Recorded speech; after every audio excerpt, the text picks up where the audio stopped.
I couldn't believe my ears when Rachel said it. "That old woman is the maid. Don't talk to her," she told the clerk at the grocery store, as if I weren't standing right next to her. I stood there, frozen, my heart sinking into my stomach. I looked around the store, feeling the eyes of strangers, but none of it mattered. All I could hear was Rachel's voice echoing in my head. I had raised her, welcomed her into my family, and this was how I was repaid? In public, no less. It was a simple statement, yet it shattered something inside of me. I hadn't been just a mother-in-law. I had been a wife for over 40 years, a woman who had cared for this family with everything she had. And yet here I was, being reduced to nothing more than an invisible servant. I wanted to shout, to cry, to confront her right then and there, but I didn't. I just smiled. A tight, forced smile that I hoped hid the pain welling up inside me. Rachel noticed nothing. She was too busy chatting with the clerk, too busy pretending to be the picture-perfect daughter-in-law. I paid for the groceries in silence, unable to shake off the sting of her words. As we walked out to the car, I could barely look at her. "Everything okay?" she asked, feigning concern. I nodded, too exhausted to speak. The weight of her disrespect pressed down on me like a heavy cloak, but I didn't say a word. I couldn't. I didn't know how to explain how much her words had hurt, how much they had wounded my sense of self-worth. And the worst part? I wasn't sure if she even knew what she had done.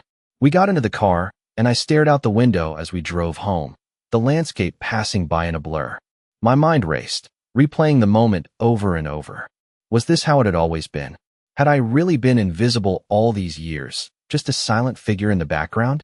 Or had I just finally woken up to the reality that my family no longer saw me as the woman I once was? As we pulled into the driveway, I made a decision. I couldn't keep living like this. I wasn't going to let Rachel treat me like this anymore. Not in my own family. Not anymore. I may have been old, but I was still someone who deserved respect. And it was time I started demanding it. I didn't know what the next step would be, but I knew one thing for sure. I wasn't going to let Rachel's words define me. Not anymore. I barely slept that night. The words Rachel had thrown at me, like daggers, kept replaying in my head. Every time I closed my eyes, I saw her, standing there in the grocery store, acting as if I wasn't even a person. I had raised her husband, Eric, and watched her become part of our family. But in that moment, I realized I meant nothing to her. The anger bubbled inside me, but I couldn't let it show. The next morning, I forced myself to go about my routine as if nothing had happened. I made breakfast, tidied the house, did the laundry, every task I had done 1,000 times before. But today, it all felt different. It felt like I was doing it for someone else, someone who no longer cared about me. I tried to shake it off, tried to ignore the feeling of betrayal that kept gnawing at my insides. But it was impossible. The phone rang, and I jumped, startled. It was Eric. "Mom, Rachel and I are coming over for dinner tonight," he said cheerfully. His tone made me tense up, but I didn't say anything. "Sounds good," I replied, trying to sound as normal as possible. I hung up the phone and stared at the wall for a moment, unsure of what to do next. What would I say to them? To Rachel? I couldn't just act like nothing had happened. But I didn't know how to confront her, either. I had always been the quiet one, the one who never caused trouble, the one who swallowed my feelings and smiled through it all. That had been my role for years. But not anymore. I could feel the shift inside me, a quiet determination that hadn't been there before. I wasn't going to let Rachel treat me like this, not anymore. I didn't know how yet, but I was going to make sure she understood that I was still someone worthy of respect. As I set the table for dinner that evening, I noticed how empty the house felt. The silence between Eric and me had become a familiar thing. It wasn't the comfortable silence of shared memories anymore. It was cold, distant. Rachel arrived with her usual smile, but it was forced, like she was pretending everything was fine. She walked into the house like she owned it, acting as if nothing had changed. But I knew better. I could feel the tension in the air. I tried to keep my cool, to be the mother and mother-in-law I had always been. But as Rachel started talking about their plans for the weekend, I couldn't ignore the knot in my stomach. She was doing it again, subtly undermining me, taking control of the conversation. Eric sat back in his chair, looking at his phone, barely participating. I couldn't take it anymore. I stood up, my hands shaking slightly, and cleared my throat. "Rachel," I said, my voice steady but firm. She looked up, her eyes wide, as if she hadn't expected me to speak. "I need to talk to you." Eric looked up, surprised. Rachel raised an eyebrow. What about? She asked, a hint of annoyance creeping into her voice. I took a deep breath. This was it. This was the moment I had been avoiding. I wasn't going to let her control me anymore. About how you treated me yesterday, I said, my words measured but strong. Her face flushed, but she didn't say anything. I could see the panic in her eyes. She knew I wasn't going to back down.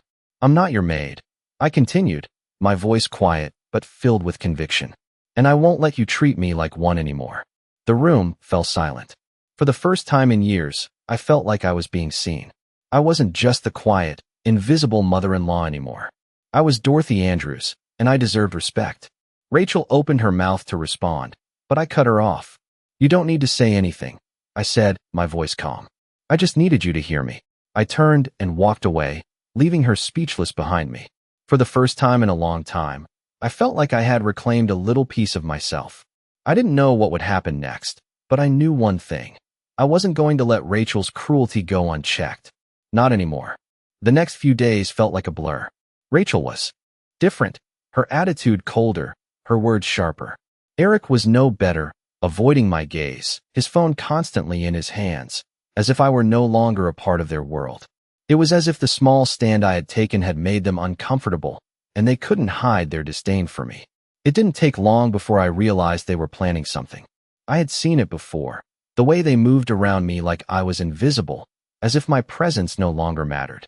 I had been so busy in the past, making sure they were comfortable, that I had missed the signs. But not now. Now, I noticed every little change, every slight, every unspoken word. They were pushing me out, bit by bit, and I knew it. I could feel it in the air. I wasn't sure what I had expected, but this wasn't it. I had thought things would get better, that maybe Rachel would see reason and realize the damage she had caused. But instead, it felt like a wall had gone up between us. There was no warmth, no kindness, just cold, calculated moves to get what they wanted. The next time I saw Rachel, she was sitting on the couch, her legs crossed, scrolling through her phone as if nothing had happened. I stood in the doorway, watching her for a moment, taking in the scene. She looked up briefly, catching my eye, but quickly turned away, as if she hadn't seen me. It was then that I realized how much things had changed. She had never treated me like this before. There had always been a little respect, a little understanding, even if it was only because of Eric. But now it was gone. All of it.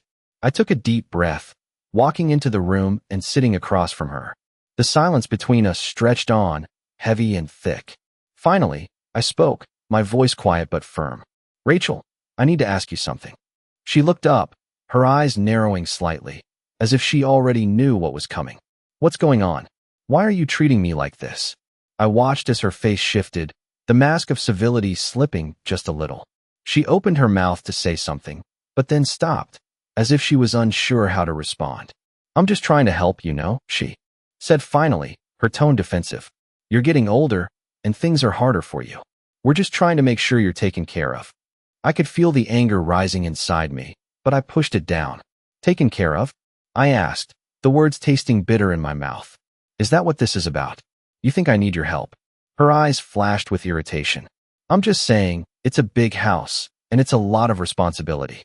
You're not getting any younger, and it's not like you can keep up with everything on your own.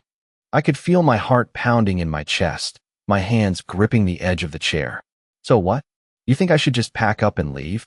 Let you take over everything? Rachel didn't say anything at first. She just looked at me, her expression unreadable. But then, she spoke again, her voice softer, almost pitying. It's for the best, Dorothy. You can't keep going on like this. You're only going to wear yourself out. You need to let go. The words stung, sharper than anything I had ever heard from her. I stared at her, the silence between us growing even thicker. I wasn't sure how long we sat there, locked in that moment of tension, but eventually, I stood up. I didn't say another word. I just turned and walked out of the room. The door clicked shut behind me, and I leaned against the wall, my mind racing. I had known this was coming, hadn't I? I had known that Rachel had no real love for me, that she was only ever interested in what I had. The house, the money, the life I had built. But hearing her say it, hearing her tell me that it was all for my own good, was the final blow. I couldn't stay in that house with her anymore. Not if she saw me as a burden, as something to be gotten rid of. I wasn't going to let her win. I wasn't going to let her take away everything I had worked for. Not without a fight. I spent the next few days and a days, replaying everything in my mind. Every glance, every word from Rachel, every moment that I had missed before, suddenly became crystal clear. I had spent so many years thinking I was doing what was best for the family, giving everything I had to ensure their comfort and happiness. But what had it all meant? What was I to them now? I tried to distract myself with small tasks around the house. The garden needed tending. The flowers hadn't been watered in days. I bent down to pull weeds from the flower bed, my hands sore from the strain, but I didn't mind. It gave me something to focus on. It kept me from having to think about Rachel and the cold, dismissive way she had looked at me just days before. But no matter how hard I worked, the thought of losing everything I had built, everything I had cared for, nagged at me. I knew Rachel was after the house, after all the memories that were tied to it. And for the first time, I started to feel it, the deep ache of being replaced. I had raised Eric, given him the best of me, but now he was no different from Rachel, shutting me out without a second thought. It wasn't just about the house.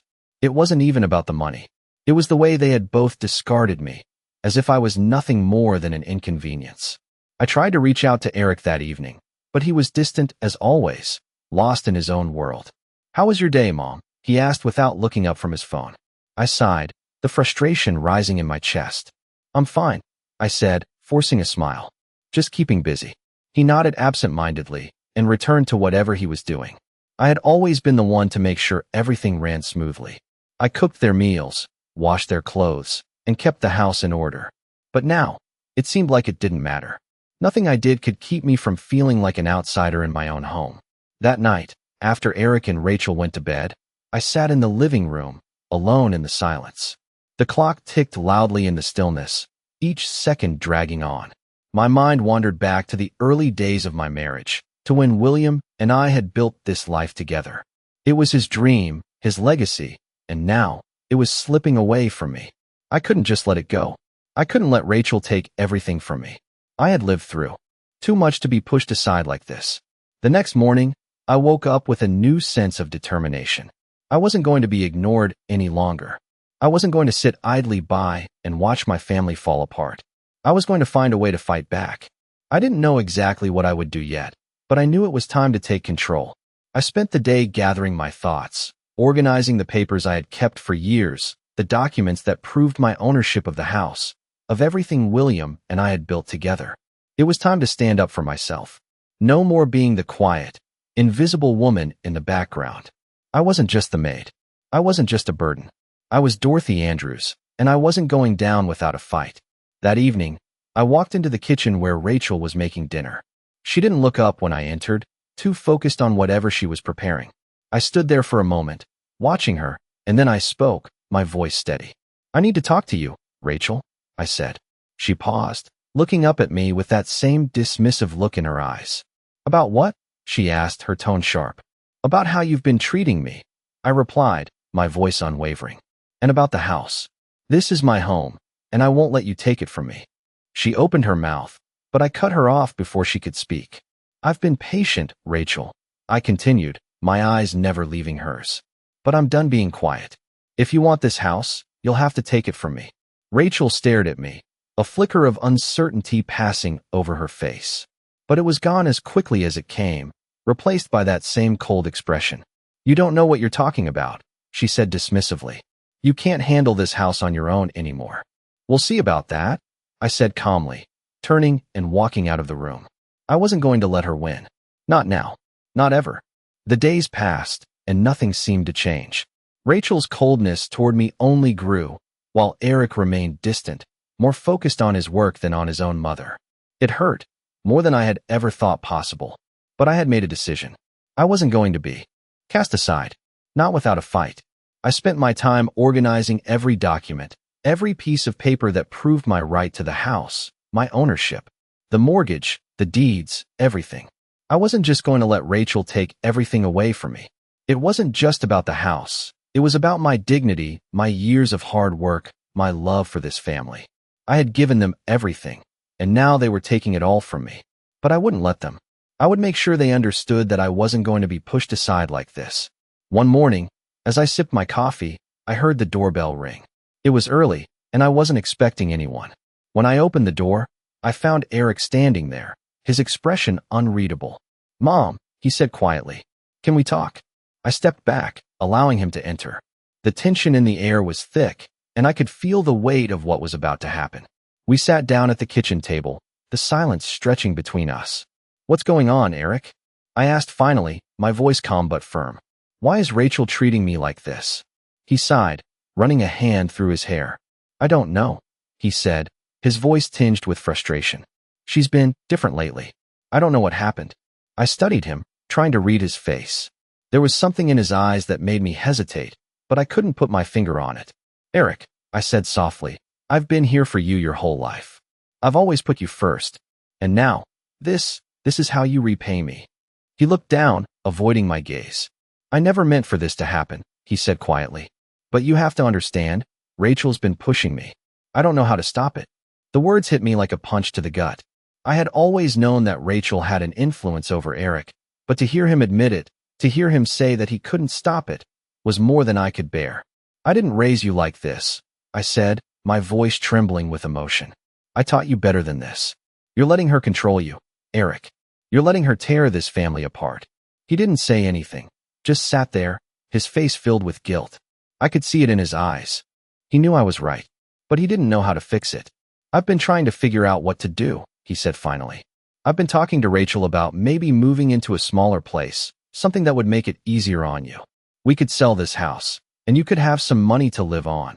His words were like daggers, each one piercing deeper than the last. "Sell this house," I whispered, barely able to believe what I was hearing. "You want me to sell the house that your father and I built? The house where you grew up?" He didn't answer, just looked at me with that same guilt-ridden expression. My heart ached, but I refused to let him see it. "I'm not going to sell this house, Eric," I said, my voice steady but firm. "I've worked too hard for it, and I won't let Rachel take it from me." There was a long silence, and for a moment, I thought he was going to argue. But instead, he just nodded. "I know," he said quietly. "I don't want to lose it either." I sighed, the weight of the situation pressing down on me. This wasn't just about a house. This was about everything I had worked for, everything I had given to this family. And now, it seemed like it was slipping through my fingers. I stood up and walked to the window, staring out at the garden that William and I had planted together all those years ago. The roses were blooming, the flowers bright and beautiful. It was a reminder of all the love that had gone into this house, of all the memories that had been made here. "You need to think long and hard about this, Eric," I said, my voice softening. "This house is more than just walls and windows. It's where your father and I built our life. It's where you grew up. Don't let Rachel take that from you." He didn't answer, but I could see that something had shifted in him. Maybe, just maybe, he was starting to understand. But I couldn't wait around for him to figure it out. I had to take action. I couldn't just sit by and watch Rachel tear this family apart. I had to fight for what was mine. The days after my conversation with Eric were a mix of silence and tension. Rachel seemed to grow colder with every passing day, but I could feel Eric's internal struggle as well. He wasn't the same man I had raised, not anymore. I had tried to reach out to him, to remind him of who he was and the values I had instilled in him, but it seemed like my words barely registered. The distance between us grew, and every time I looked at him, I saw how deeply Rachel's influence had seeped into his soul. But I wasn't about to give up. I had spent too many years building a life, a home, to let them take it all away without a fight.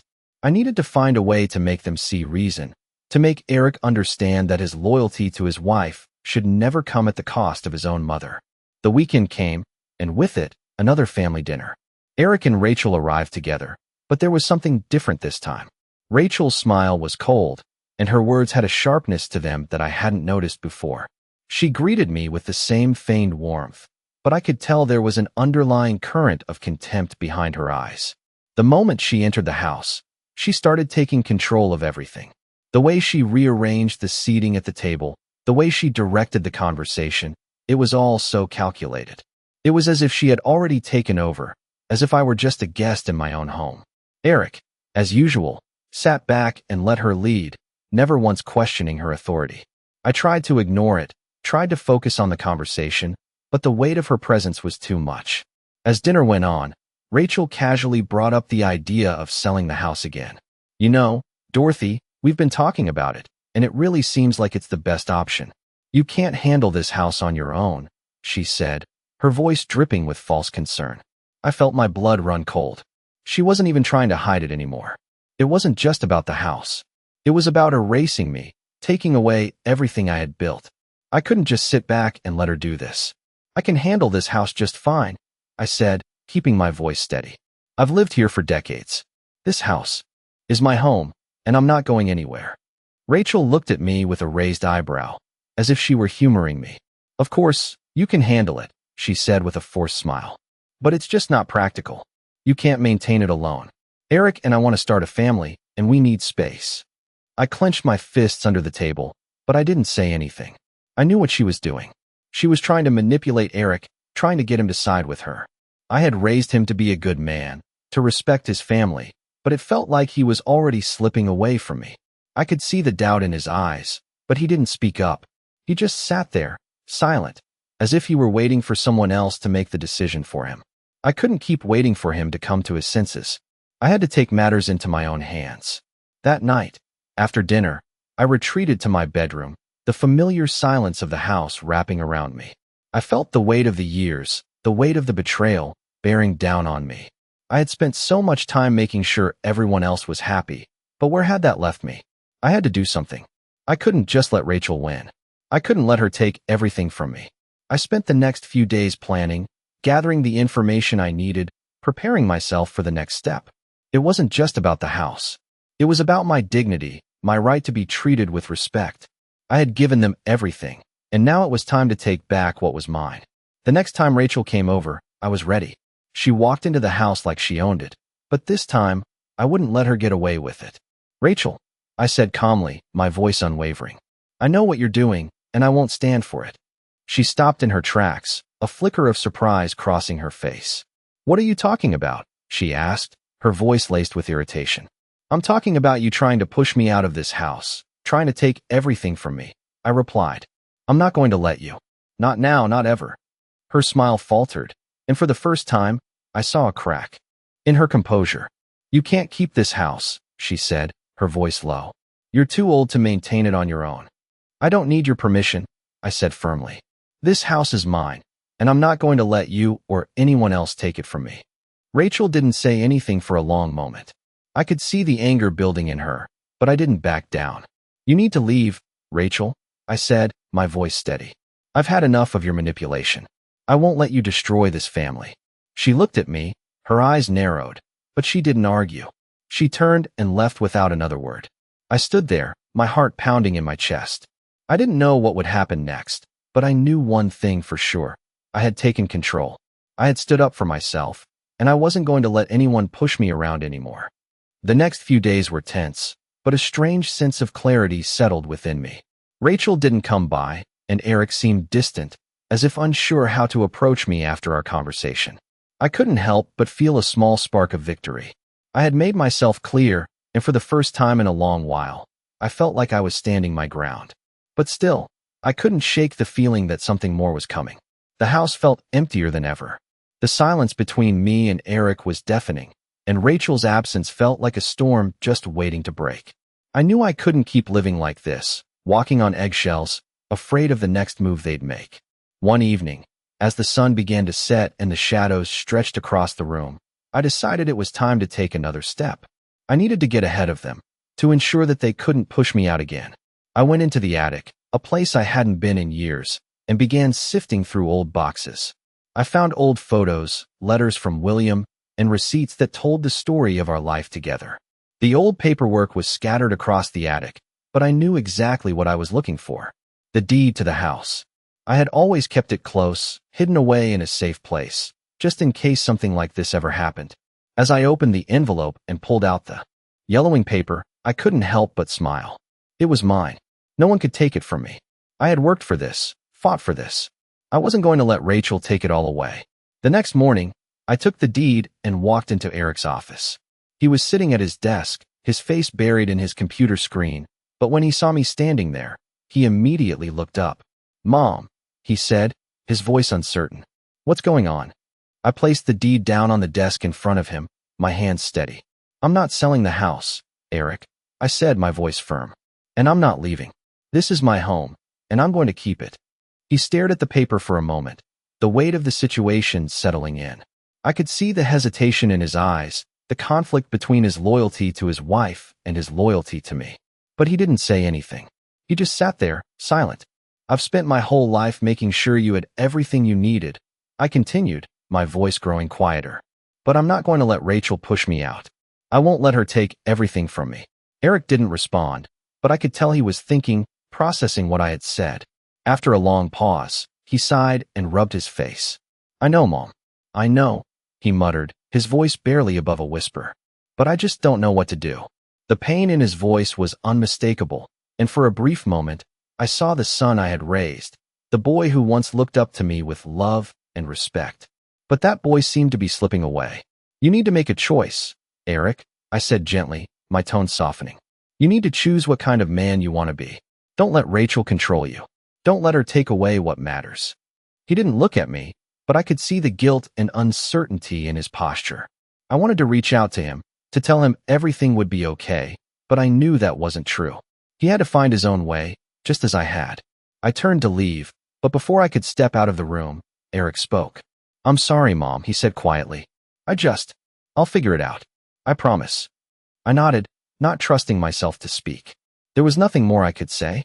The rest was up to him. As I walked away, I couldn't help but feel a mix of relief and sadness. I had taken a step forward, but the road ahead was still uncertain. The battle wasn't over, and I knew that Rachel wouldn't give up easily. But for the first time in a long time, I felt like I had regained some control over my life. I wasn't going to let anyone take that away from me. I had earned it. The days after my conversation with Eric were filled with a heavy silence. Rachel didn't come by the house, and Eric seemed to be retreating into himself even more. Every day felt like a slow countdown, the tension between us growing thicker. I had no illusions. I knew this wasn't over. Rachel wasn't the type to give up so easily, and I could sense that something was building up. But I had made a decision. I wasn't going to back down. I wasn't going to let her tear apart what I had spent years building. A week later, when I was preparing dinner, there was a knock at the door. I wasn't expecting anyone, but when I opened it, I found Rachel standing there, her face set in that all-too-familiar smug expression. Can we talk? She asked, her voice unusually sweet. I wanted to refuse, to slam the door in her face, but I held my ground. I stepped aside and allowed her into the house. What do you want? I asked, my voice steady but guarded. She walked into the living room and sat down, crossing her legs as she looked around the room. I just wanted to clear the air, she said, her tone still sweet, but with an underlying edge that I couldn't ignore. I know things have been a little tense between us. I didn't say anything. I wasn't sure what game she was playing, but I wasn't about to fall for it. I don't want things to be like this, she continued. I just think it would be better for everyone if you let go of the house. You don't need it. You don't need all this responsibility. I felt the familiar anger bubbling up inside me, but I kept it in check. This house is mine, I said, my voice low but firm. I've lived here for decades. It's my home, and I'm not going anywhere. Rachel leaned forward slightly, her eyes narrowing. You're being unreasonable, Dorothy. You're not getting any younger. You can't handle this place by yourself anymore. You need to think about your future. My future is here, I said, standing my ground. This is where I've spent my life. This is where I raised my children, and I won't let you take it away from me. She sighed, standing up and walking toward the door. You don't understand, she said, her voice dripping with frustration. I'm just trying to help you, but if you want to keep fighting for something that's going to ruin you, then fine. She paused at the door, turning to look at me one last time. But don't say I didn't warn you. With that, she was gone. I stood there for a long moment, feeling the weight of the conversation pressing down on me. But I didn't feel defeated. I felt something else. Strength. Rachel thought she could control me, push me around, make me feel small. But I wasn't going to let that happen. I wasn't going to let her tear apart everything I had built. Later that night, as I sat alone in the kitchen, the weight of the day's events settling over me, I realized something. I had spent so many years making everyone else happy, doing everything for them, that I had forgotten about myself. I had forgotten what it felt like to stand up for what I deserved. But now I was awake. Now, I knew who I was. I wasn't just a mother-in-law, a wife, a grandmother. I was Dorothy Andrews, and I wasn't going to let anyone take that from me. I wasn't going to let Rachel control my life any longer. The next morning, I took another step. I called a lawyer. I wasn't sure what would come of it, but I knew I had to act. I wasn't going to wait for them to decide my future. It was time for me to decide for myself. I spent the day getting everything in order, making sure I had everything I needed to protect my home, my legacy. I was ready to fight for what was mine, and this time, I wasn't going to lose. No one was going to push me out of my own life. The following week, things felt different. The weight of the decisions I had made was still heavy on my chest, but there was a new sense of purpose in me. I could feel the shift inside of me, the strength that I hadn't known I had. I had taken a step toward regaining control, and that felt good.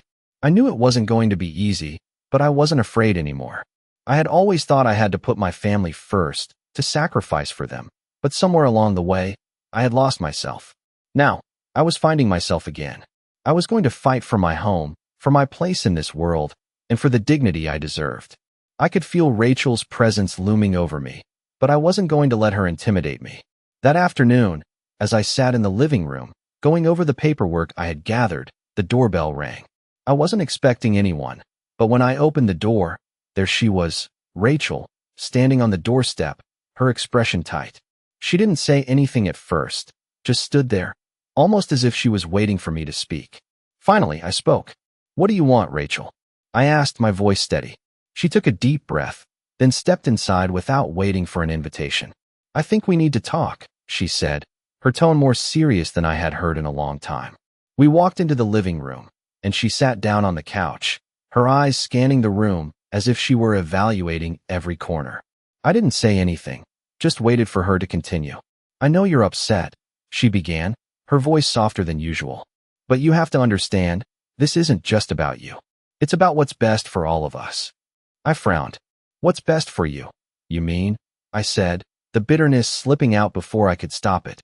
She didn't flinch. "No, it's about what's best for everyone. Eric and I want to build a life together, and this house is too much. We can't keep living in the past, holding on to things that don't work anymore. You don't need this place." I could feel the anger rising, but I kept it contained. "This house is where I've lived for over 40 years, I said, my voice calm but firm. "It's where my memories are, and I won't just give it up because you think it's too much for me." Rachel's eyes narrowed slightly. "You're being unreasonable, Dorothy," she said, her voice sharper now. "You can't keep pretending everything is fine. You're not going to be able to take care of this place forever. And Eric, he doesn't want this for you, for either of us." I stood up then, my hands shaking with the weight of her words. "You don't get to decide that for me, Rachel," I said, my voice now steady but filled with resolve. "This is my house, and I'm not going anywhere. I've raised my children here. I've lived here for decades, and no one, not even you, is going to take that away from me." She looked at me for a long moment, her expression unreadable. For a moment, I thought she might push back, but instead, she just sighed. "I thought you'd say that," she muttered, standing up. "I don't know why I bothered trying to talk sense into you." She turned toward the door. "But just know, Dorothy, this won't be the end of it." I watched her leave, the door clicking shut behind her. The silence that followed felt heavy, but for the first time in a long while, I didn't feel alone. I had made my stand. I wasn't going to back down, not now, not ever. The next morning, I called the lawyer again. I wasn't going to let Rachel manipulate me into giving up everything I had worked for. I wasn't going to let anyone push me around. I had spent too many years being the quiet one, the one who always gave in, but not anymore. I was taking control of my life, and I wasn't going to let anything or anyone stand in my way. It wasn't just about the house. It was about my dignity, my legacy, and the respect I deserved. I had earned it, and no matter what happened next, I was going to hold on to it with everything I had.